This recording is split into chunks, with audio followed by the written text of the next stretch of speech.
What's going on, guys? Welcome back to my channel. I feel like today's video is so overdue. It is the Never Seen It series.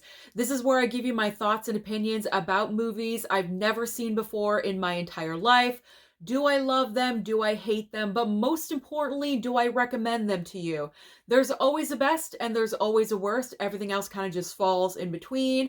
And the reason why this video is so overdue is because the movies I'm talking about are from February. We're already in the middle of March, and I'm still bringing up February films because in February, I watched Love and Romance. And I'm not the kind of girl that naturally just gravitates towards the love and romance genre.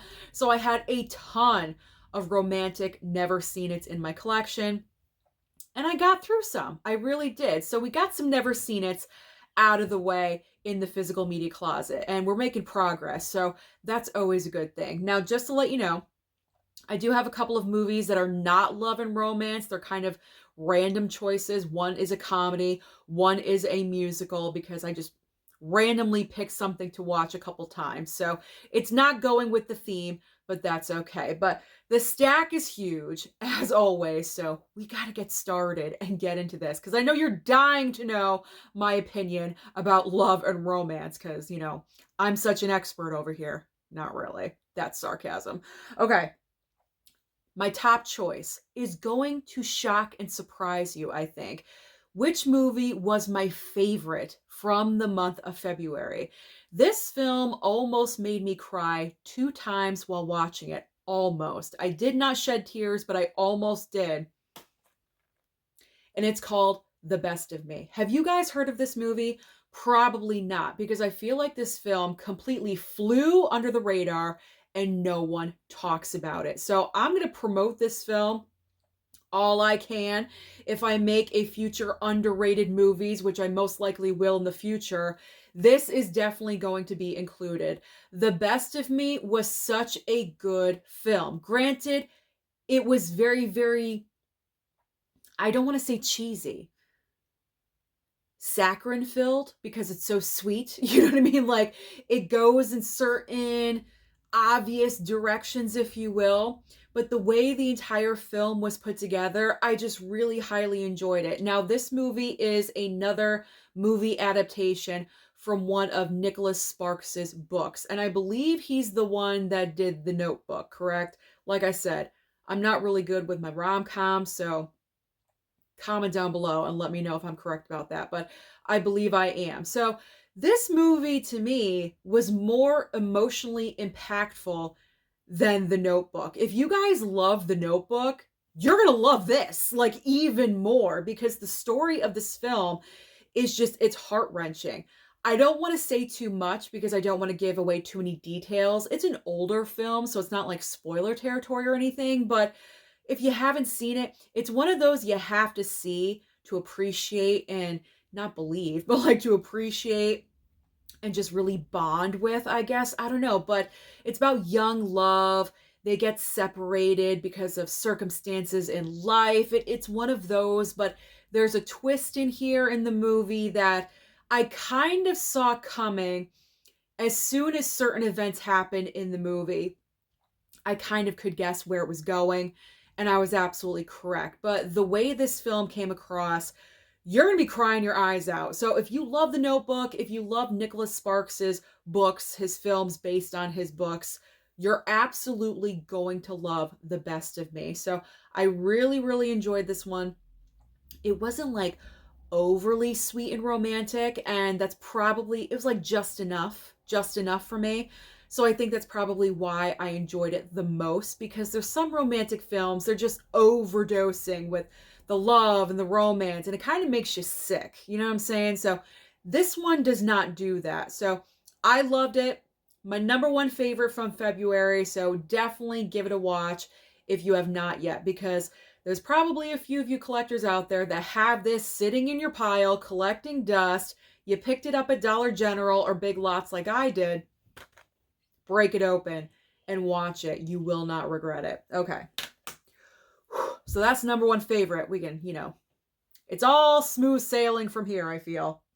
Gotta get the first movie done, and we're on a roll. Okay, so the next three films I'm gonna talk about all at the same time because I pretty much have felt the same way about all three of these movies ever since I first saw them over 15 years ago. And the rules for never seen it, if a movie I've not seen for at least like 15 years, like 10, 15, 20 years, it's going back in the never seen it pile because I'm a different person and your opinions can change, yada, yada, yada. You know what I'm saying? So I'm talking about these three: Hitch, Failure to Launch, and How to Lose a Guy in 10 Days. When I first saw all three of these movies, I hated them. I absolutely hated all three. I absolutely despised Hitch. Despised. When I tell you despised, I was like, I'm never watching that movie again. But you know what? When you get older, you open up your mind and you're like, you know what? I was too harsh on that one. Let me watch it again. So I finally decided to do that. I thought February was the perfect time. With Hitch, it's still my least favorite out of the three. I will say that. It's not a go-to movie for me. And it has nothing to do with Will Smith at all and the slap and what happened. You know, like, he's not at the top of my list right now, but that has nothing to do with it. I think what I think my dad's slamming doors. I don't know if you heard that. I think what's wrong with Hitch for me is that I think the plot line, it seems like there's too many plot lines, too many things are happening in this movie, and it's kind of like everywhere and all over the place. And honestly, I did not believe the chemistry that Eva Mendes and Will Smith were supposed to have. I never thought that they were a couple, that they were seeming like they were having romantic feelings towards each other. It seemed like a best friend situation. Like, we're BFFs, we're having fun. You know, like, I never got that romantic vibe. So Hitch is still my least favorite of these three, but I don't despise the movie anymore. It's just not going to be a go-to, if that makes any sense. All right, next up is Failure to Launch. And upon rewatch of this one, I enjoyed this movie the most out of the three. And it's because, you know, Matthew McConaughey really saved it for me, and SJP, Sarah Jessica Parker, you know, I call her SJP just to save time. Their chemistry is okay. I think that was a major thing that was holding the movie back for me when I first saw it, is that I didn't really think that they had the best chemistry. It's like around this time they kind of just like threw stars together and were like, oh, let's do a rom-com. And it's kind of like they put actors' names in a bowl and just like picked out who they were gonna cast, and that was it. You know what I'm saying? Like, that's what happened back in the 90s and early 2000s when it came to rom-coms. Like, I don't really think SJP and Matthew McConaughey had the best chemistry, I gotta be honest, but I enjoyed the rewatch the best out of the three. So if that says anything, I don't know, but I would probably grab Failure to Launch over Hitch any day of the week. And then we have How to Lose a Guy in 10 Days. And it seems like every girl, when this movie first came out, fell in love with this film. They fell in love with Matthew McConaughey even more if they already didn't. And I don't know, when I first saw it, I was like, this movie is ridiculous. I hate it. I hate, you know, it where it stands for love and romance. I don't know. I just like I despise this movie too. Not as much as Hitch, but I just did not like it at all whatsoever. But what I will give credit for, Matthew McConaughey and Kate Hudson do have chemistry in this movie. They worked well together. They had great comedic timing with each other. And you got to give Kate Hudson, I can't talk today, but that's not anything new. You got to give Kate Hudson her due when it comes to comedy, because she really did pull it off with this movie. And I want to see her do something more comedic, because I feel like she's kind of like her mom. If you don't know, Goldie Hawn, Hollywood icon and legend, is Kate Hudson's mother, and she gets her comedic chops from her mom. I would love to see her do more comedy. I would love to see Kate Hudson do anything more in the future. I feel like she kind of just vanished, but I'd like to see her back in comedic roles. So I no longer hate them, but I don't love them either. It feels like these two are the most tolerable, and then there's Hitch. bottom of the barrel out of the three. You know what I'm saying? So that's why I say it's always good to rewatch movies, because years later, you can feel completely different about something. All right. Now that I talked about the holy trinity of rom-coms, let's move on to An Affair to Remember. I finally got through An Affair to Remember. I tried watching this 2 times previously, and I fell asleep both times. This is such a good movie. You have Cary Grant, forgot his name, Cary Grant and Deborah Kerr. They meet randomly. They form this relationship on a boat, and then they decide, you know what, if we're going to continue this, let's meet at the top of the Empire State Building at this time on this day. And I'm just going to say one of them does not show up and the other one is devastated. And there's a reason why one of them does not show up. And it's heartbreaking. And there's a grandmother, I think a grandmother or an aunt. A grandmother or an aunt is involved. I mean, it's so emotional. Takes you on an emotional journey. It is so good. So if you have not seen An Affair to Remember, I highly recommend that you do. There's been multiple remakes of this movie, and I think this is a remake of a different movie. I think Love Affair was the initial movie. Then they made, there's so many different kinds out there, but here we go. An Affair to Remember. Watch it, experience it, it's worth it. Okay, next up. Shadowlands. This is based on a true story, which I had no idea when I did purchase it. And I love true stories, so I was very interested in this one. It has Anthony Hopkins and Deborah Winger, which I was like, wow, that's a random casting choice, because I wasn't really sure if they were going to have chemistry, but they did. It was actually very interesting chemistry. And this is based on the author C.S. Lewis, who Anthony Hopkins plays. He was the author of the Narnia books. And so this is based on true events, and it's heartbreaking. Yes, you're going to get emotional. You're going to cry probably. Mama Blu-ray got a little emotional. This is a very, very well done film. It takes a little while to get to where we're going in the movie, but it is so well worth it. Absolutely. So I highly recommend Shadowlands to you. Give it a chance. It may not seem like your cup of tea, but trust me, it's a really well done film. All right. Elizabethtown is up next. I mean, this was average. This was okay. I was expecting a little bit better than this one. We have Orlando Bloom and Kirsten Dunst. Orlando Bloom pretty much ruins his career right in the beginning of the film. And unfortunately, his father passes away. So he has to travel home to deal with that entire situation. And he randomly comes across Kirsten Dunst's character. She's a flight attendant on the plane. And she kind of gets like this clinginess towards Orlando Bloom right off the bat. It's kind of weird. But I mean, by the end of the film, it kind of all comes full circle and he accepts it. And it's kind of like possibly a new chapter in his life.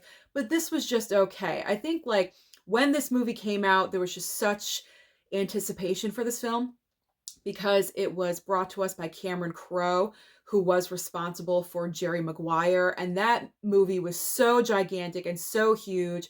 And they were expecting this to live up to that. And it did not. I don't think it did very well at the box office, and it's definitely not as good as Jerry Maguire. So this movie is just okay. You don't need to have it in your collection at all whatsoever if you don't really want it. Moving on with our love and romance. The next movie I'm going to talk about is 2 Weeks Notice. This is with Hugh Grant and Sandra Bullock. I had seen this movie probably 20 years ago, and I still feel the same way about it. Now, at this time period, I feel like Hugh Grant was really kind of stereotyped and stuck in a rut as far as his career is concerned, because it was around this time period that Hugh Grant was just pushed into romantic comedies with the most popular leading ladies out there. Notting Hill with Julia Roberts, this movie with Sandra Bullock. You have Music and Lyrics with Drew Barrymore. It's like every single movie Hugh Grant was doing at the time was all about rom-coms for some reason. I don't know, but thankfully he broke out of that and, branched off to different things because he could have been stereotyped very, very easily and have never gotten out of that, but I'm happy that he did. But I enjoy this movie. I don't have any complaints except for one factor, and it's kind of a major factor. Our two main characters here, I did not believe the love when you're supposed to have that epiphany that, oh, these two actually love each other. I never got that. There was never the development of romance, at least for me. Maybe you guys feel differently, but as I was watching the film, I'm like, they've got like a brother sister kind of vibe, just joking back and forth. It never seemed like love to me. And then at the point when it's revealed that they've got feelings, it's like out of nowhere. So that's my only complaint about the movie. They could have developed the budding romantic relationship, say that 5 times fast, just a little bit more. But that's it. That's my only complaint. It's a funny film. I was laughing constantly. We all were as a family. So this was a good watch. We really enjoyed this one. I think because Sandra Bullock was in this movie, we love her in this household and we think she's hilarious. So we had a good time with this. Okay. You guys are going to be so proud of me when it comes to Criterion watching. I finished the Before trilogy. I've had this in my Criterion collection for at least 2 years. 2.5 years, possibly 3. And I said, you know what? I'm committing. I am watching the Before trilogy come hell or high water because I cannot stare at it anymore. So I made it my mission and I accomplished it. So I'm very happy. Now, I love the entire concept of the trilogy. You have these two strangers that are like traveling, they're on vacation, they're on a train. They just start talking, and that's what this movie trilogy is all about. Two people talking, bringing up various topics, getting to know each other.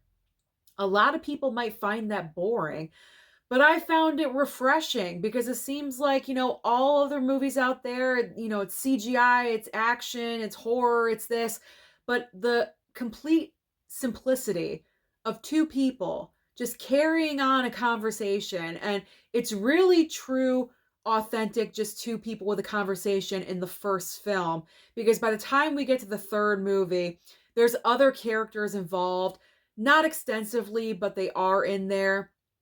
And I don't really like that. I liked just, actually, it didn't even need to be a trilogy. They could have just left it with one film because they kind of do the affair to remember situation where they have to separate and go their different ways by the end of the movie, but they make not the commitment, but they say they're going to meet up a year from now at this place at this time.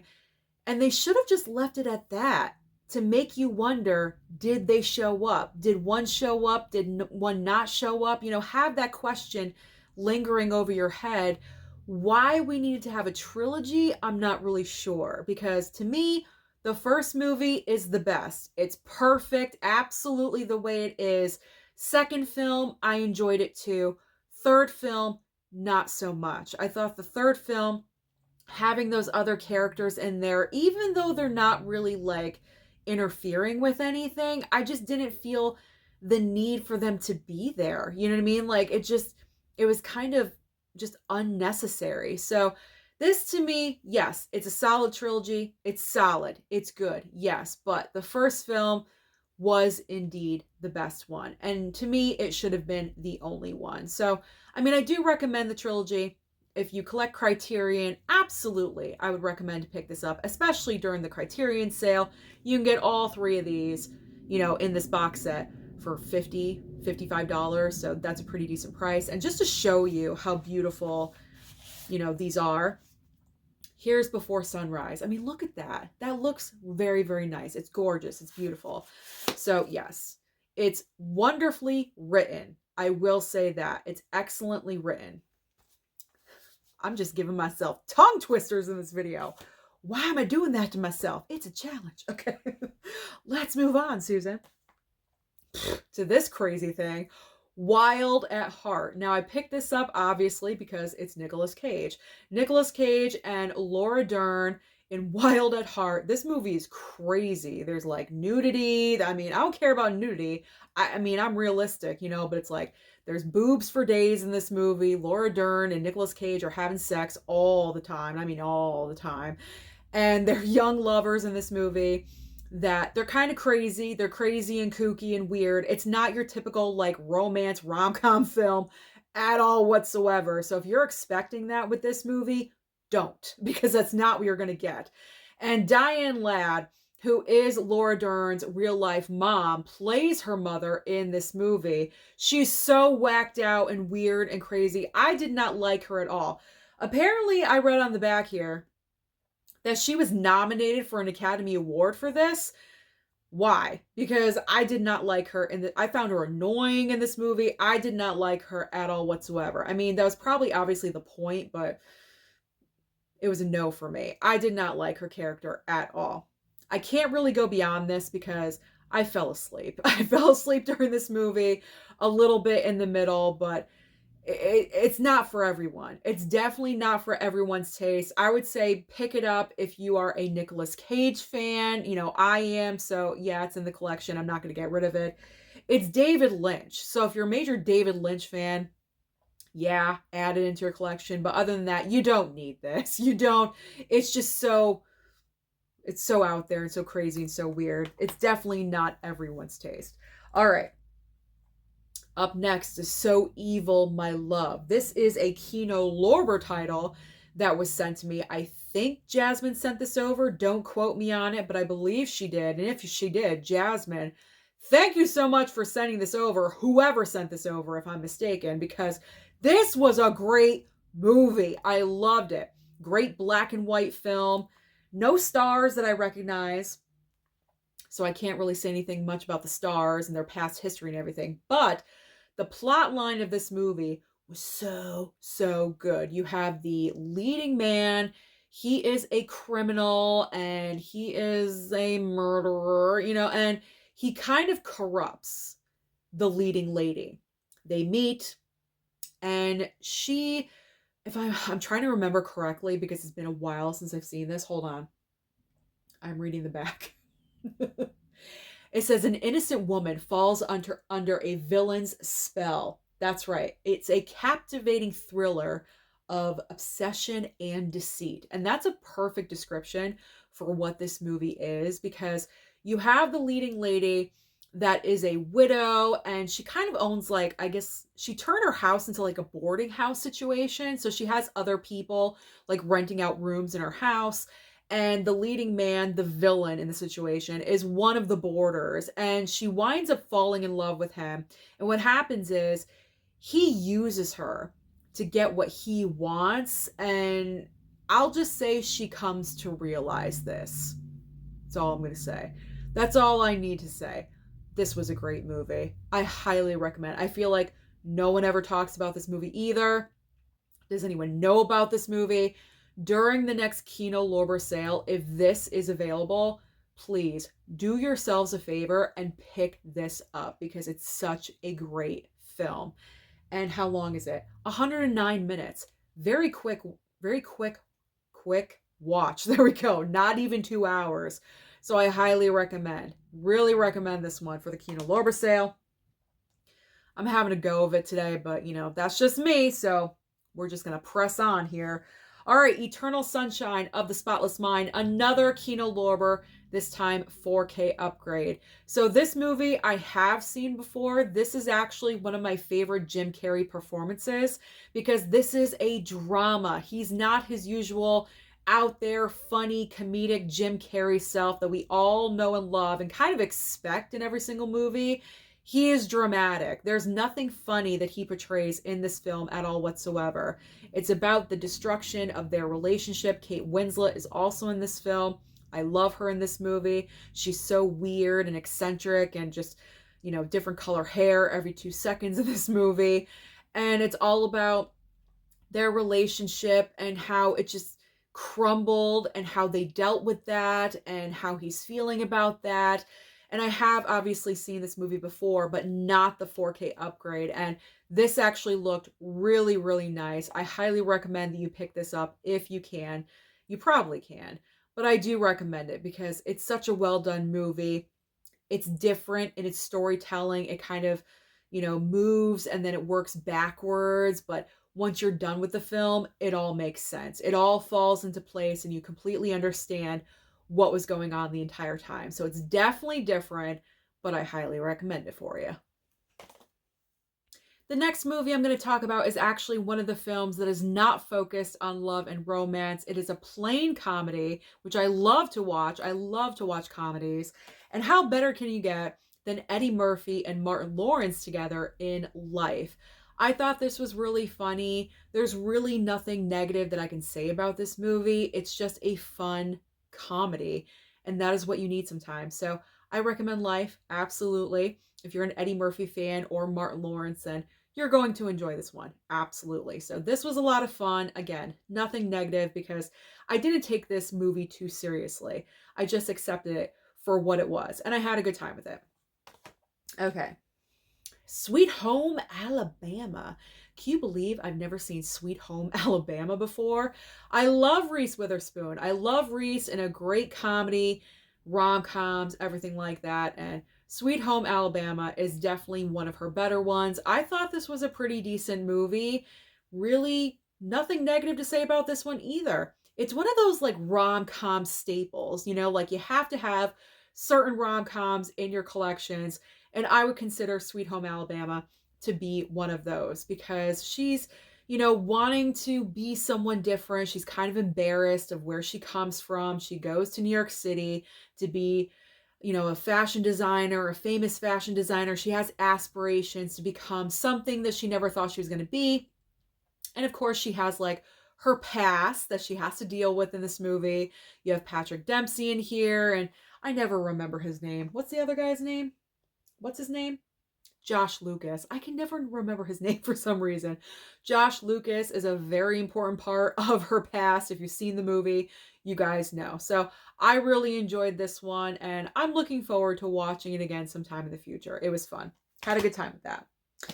All right, what love and romance is more iconic than Romeo and Juliet? This is a pretty newer Susan, talk English. Speak English. Oh my God, I can't even do that. This is a newer Criterion release about 6 months ago. Criterion put this out. And it's your typical tale of Romeo and Juliet. You have Olivia Hussey in this movie that is our leading girl, our final girl in Black Christmas from 1974. That's why I was looking forward to checking out this film because I do love her in that movie. So I wanted to see her as Juliet. And I think she plays a great Juliet. If we could have swapped her out somehow, some way, and put her into the Romeo and Juliet with Leo, that would have been great. Not like I don't love Claire Danes. I do. I think Claire Danes is great, but I think Olivia Hussey plays a more believable Juliet, a more authentic. I don't know. She's just so young and pure in this movie, and that's what they're supposed to be. I mean, they're like, what, 13, 14 years old in this film, or in the story of Romeo and Juliet. I just really enjoyed her performance, and everything about this was just very authentic to when you think of William Shakespeare's Romeo and Juliet, what you see is what you expect you're going to see. Costumes authentic to the time period. It's definitely, a 180-degree turn from Baz Luhrmann's Romeo and Juliet. There's so many incarnations of this story, so many movies that have been made and everything, but I really enjoyed this one. Absolutely. So I'm happy that I finally watched it. And I recommend, if you are a Criterion collector, then definitely pick up Romeo and Juliet. Barely got through that one. Okay. Next up, The Marrying Man. Oh man, with Kim Basinger and Alec Baldwin. Someone sent this over to me. Thank you. I do appreciate it, by the way. So the basic plot of The Marrying Man is you have Alec Baldwin. He's supposed to marry someone else. And I believe, is it for the bachelor party or for some reason he goes out with his group of guy friends, and Kim Basinger is singing. She's a singer, and she's singing in a club. He like instantly falls in love with her. It's like Cupid's arrow. So they get married instead of him marrying this other chick. And during the course of this movie, their relationship is so up and down, pretty much like their real life relationship, actually. So up and down. The reason why it's called The Marrying Man is because these two get married and divorced in this movie like 4 times. It's crazy. It's like they want to get away from each other, but then they come back together. And then they shouldn't be together, and then they get divorced. And then they get remarried, and then they get divorced again. Like, it's this never ending cycle, the rinse and repeat of toxic love and relationships. That's what this movie is all about, pretty much. I'm not sure if I'm going to keep it, though, because it's kind of a one and done for me. I can't imagine watching the movie again. Like, I've seen it. I'm good. It's like one of those kind of situations. So I think I'm going to pass it on to someone in the future, but I appreciate whoever sent this my way. I've always been curious about that film because that came out when I was like, I don't know, a teenager or something like that, and I'd never seen it. So now I can say that I can. Now I can say that I did. Oh my God. All right. I'm like dyslexic or something. I can't even put words together. But we are pressing on because I have to go out and work tonight and I cannot record all of this again. So now we're going to talk about Mad Love with Drew Barrymore and Chris O'Donnell. I enjoyed this film as well. This is a Kino Lorber title. And what I loved about this movie, this was in 95, so the middle of the 90s. And this movie, obviously, these two, they're in high school. They meet, and Chris O'Donnell thinks that Drew Barrymore's character is like, wow, like everything. But what he does not know is that underneath the surface, she's dealing with issues. She has severe like mental health issues and things like demons that she's dealing with that he does not realize are so severe. So he thinks that what he's doing in this movie is helping her. It's actually hurting her, and this was kind of ahead of its time because back in the 90s, the priority that we have on mental health nowadays was not as much of a priority, unfortunately to say, back in the 90s, early 2000s. It seems like today it's like, anything and everything, mental health is number one priority, which obviously it should be. But back when I was growing up, unfortunately, it was not. And I feel like this movie, because of that, was kind of ahead of its time because we're dealing with a girl that has a lot of issues and a lot of problems, and she wants to escape. And he thinks that he's helping her to escape, but he's damaging her more than he's helping her. And so because of that, I really enjoyed the movie. I thought it was good. It's not a film I'm going to watch all the time, but definitely if I'm having a Drew Barrymore month, obviously I will watch this movie again. So I enjoyed Mad Love. I did. Didn't necessarily believe their chemistry though. Like I felt definitely Drew Barrymore was the better actor in that movie. I probably would have replaced Chris O'Donnell with someone else, but who that someone else is, I don't know. I couldn't tell you, but I don't think their believability of their matchup was there. Know what I'm saying? Do you guys agree? Comment down below if you do, if you've seen Mad Love. Okay. All right, here we go. The ultimate, like we love each other, but we can't be together. The way, that was horrible. The way we were. Barbra Streisand, Robert Redford, The Way We Were. Okay, so this movie, honestly, I thought it was going to be a little bit better. And I know probably a lot of you are going to hate me for saying that, but because this was a first time watch for me and I had like all this built up like anticipation, I'm thinking this is going to be like the greatest love story ever told. And like I had all these preconceived notions in my mind about these two. There we go, right there. About these two in this movie.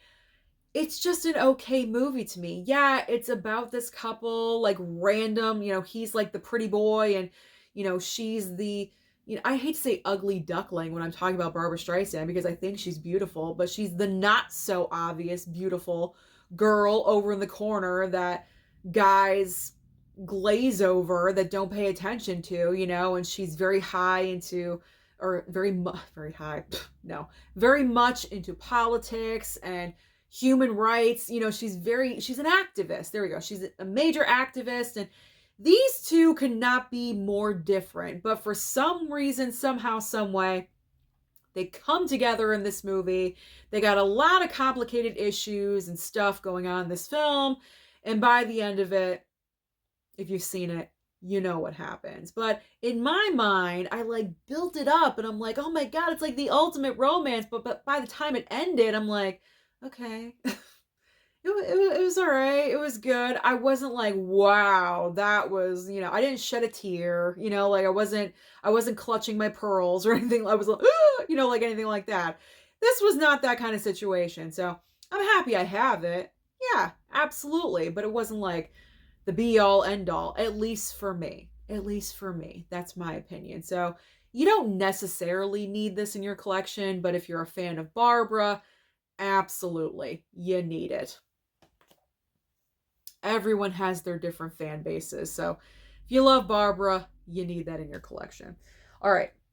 Moving on to some Criterions now. I tried to watch some Criterions, trying to, chisel away at that Criterion collection in the closet. All right. Love and Basketball is up next. This one was just okay. I feel like I've seen the plot line for this movie so many times, time and time again. You have our two main characters here that meet when they're little and they play basketball. That's the bond between them, like the commonality. And they kind of like tease each other. He pushes her, typical young kid stuff. They torment who they love. You know what I'm saying? So that happens.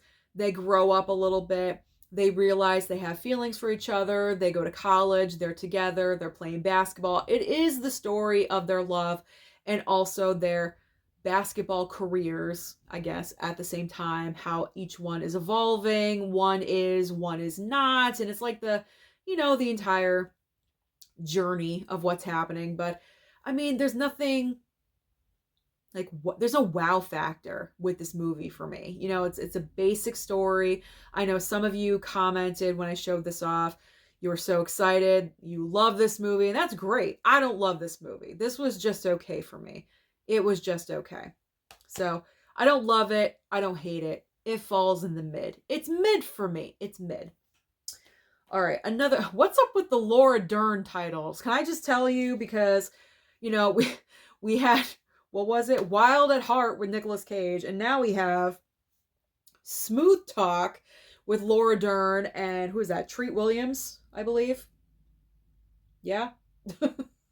Yeah. Treat Williams. So this movie goes in a direction that I was confused. I was a little bit confused. And I'm sure I'm not the only one to say this. So pretty much Laura Dern in this film, she's a teenager and she's at that age where she wants more freedom. She wants to be more of an adult. Boys are taking more of a priority in her life, and she has her friends and they're trying to hang out at the local spots where they can meet boys and, dress a little bit skanky. That phase, that part of being a teenager when you're a young girl, like 15, 16, when you're starting to mature and you don't want to listen to your mom and dad. Like, they don't know what they're talking about. Like, that's the stage that she's going through right now. Okay. So that's what she's doing. And that's the majority of the movie. And then she meets Treat Williams' character, like randomly at one of the, it's like a burger joint or something, like kind of in passing. And then the dude like shows up at her house and there's like this long scene at the very end. And it's just so random and weird. And then it just ends. And then it just ends. And I'm like, what happened there? Like, it seemed like I missed a part. I actually rewound or like jumped back. Rewound. Wow. VCR days. I jumped back in the Blu-ray player because I'm like, did I fall asleep somewhere? Did I miss something? I thought I missed something. And I watched the second half again because I swore I fell asleep and I missed something important. No, I didn't. This movie was very confusing for me. It's one of those films I'm gonna have to watch again and really analyze the darn thing. And I tried to. I really, really tried to.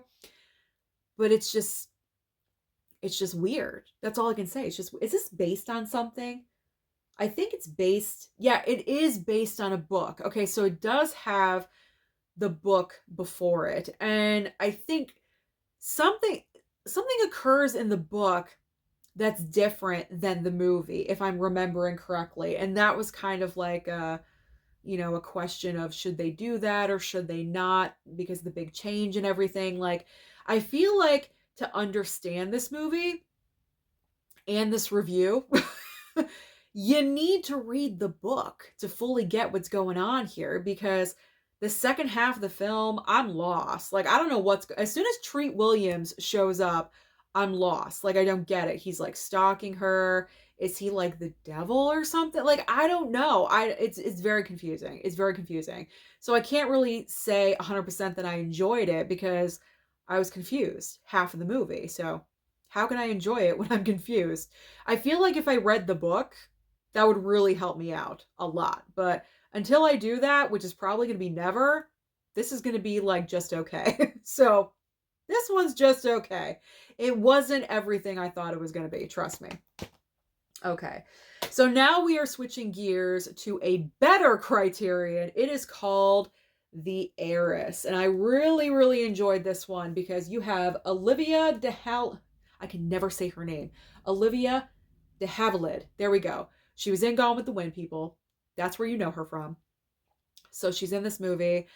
And she kind of is like, she's not ugly. But I feel like everyone treats her like she's ugly. Like, she's not the most beautiful girl, unfortunately. At least like her dad thinks this about her. It's really messed up. It's really, really messed up. So her dad thinks that she's not so great looking. And he's kind of always comparing her to her mother, which I believe her mom died. I believe her mom passed away. So mom is no longer around. Dad is comparing her to mom because she's not as beautiful as her mother, which is absolutely horrible to do. And she's not married off yet. I'm trying to remember because I did watch this a while ago, so I apologize about this really messed up recap of what this movie is all about. She's extremely shy. Very, very shy in this movie. It takes everything for her to even talk to someone, which I can surely relate to because sometimes it's crippling. So she's got a lot of strikes against her. She's not like the prettiest. She's very shy, but she does manage to grab a gentleman's attention. And that gentleman is played by Montgomery Clift. And now here's the thing though, in the entire movie, you're wondering, is he going after her because he really likes her, or is it because she comes from money, because her father is well-to-do and well-off and everything, so he believes if, he gets into the family, then, he'll be set for life. So that's like the question that you always have. This was a great movie. It really, really was. Black and white criterions, man. This is where it's at. These titles are great. I'm telling you, it was a fantastic film. Really, really enjoyed it. So I recommend The Heiress. If you guys can find this or just even order it online during the Criterion sale, you will not regret this one either because this one was really, really good. And I mean, to have that question, are you with me for love or money? I mean, that's everlasting. You know what I'm saying? Not with me. I don't have any money. So you want to be with me, it's got to be for love only. Okay. And honestly, I'm not looking for that right now. If ever. But that's too much. Okay. Almost done here. Almost done. I have all my physical media to keep me warm at night. Who needs a body? All right. She's having a baby. I wanted to throw in something from the 80s because I was needing something from the 80s. And this is John Hughes, right? Yeah, it's John Hughes. Why am I forgetting this? I don't know. But I love John Hughes. I love John Hughes films. They're kind of a comfort for me. Any one of his movies, Breakfast Club, Pretty in Pink, 16 Candles, all of those. I absolutely love and adore. If I ever need something that's just going to make me feel good. I always throw in a John Hughes, and I love and adore it. And I have not seen this one probably 30 years. Okay, 30 years I have not seen this movie. And this is pretty relatable. Kevin Bacon and what's her name? Elizabeth McGovern. I almost called her Montgomery. Elizabeth McGovern. They play this couple. They marry like in college or right out of college. And they're kind of like just thrust into adulthood. And her dad, his father-in-law, is like always on his butt about something. They're not having kids right away. And, they're being criticized and getting a house. Like everything to do with adulting. Like once you get married and you're adulting and getting a job, getting a better paying job, getting a mortgage and a house, responsibilities, and then with a baby, that's what we're doing in this movie, pretty much. So this is just a comfort film, realistic love story. So if you want one of those, then this is right up your alley. It's good. I enjoy. All right, here we go. When I start getting more relaxed and I say, all right, here we go, it is the final film that we will be talking about. And the final film is the worst film that I watched of this entire bunch. And for me, Xanadu. What was this? What is this? What is? Can someone explain Xanadu to me, please? Because I still don't get it. You have Olivia Newton-John, who is like, is she mythical? Like, she's supposedly a daughter of Zeus or something, and she's a muse to this kid down on Earth, and all of a sudden they cross paths, and he's in love with her, and I don't know what's going on in this movie. I was so confused, and I was so bored. This movie is so boring. Some of the musical numbers, a couple of the songs, they're catchy, they're good. Okay, we all know them of what they are. But that's it. That's all this movie has going for it. I don't even know if I'm going to keep this. I bought this for like $5.99 off of Groove. If I get rid of it, so be it. I don't think I'll ever watch this film again. This is what killed Olivia Newton-John's film career. Was this after Grease? It has to be. Grease was in 1978. When was this? Yeah, 1980. What was it? 70. Grease was in the 70s. This was in 1980. This killed her film career because this was just terrible. Awful. Very confusing. I didn't know what the heck was going on with the story. And when you did kind of get a clue, you weren't interested. So because of that, Xanadu, I'm sorry. You're getting thrown across the room. So that is everything that I watched, pretty much everything that I watched in the month of February for Never Seen It. So comment down below and let me know what you've been watching lately. Don't forget to like and subscribe before you leave, and I'll see you next time.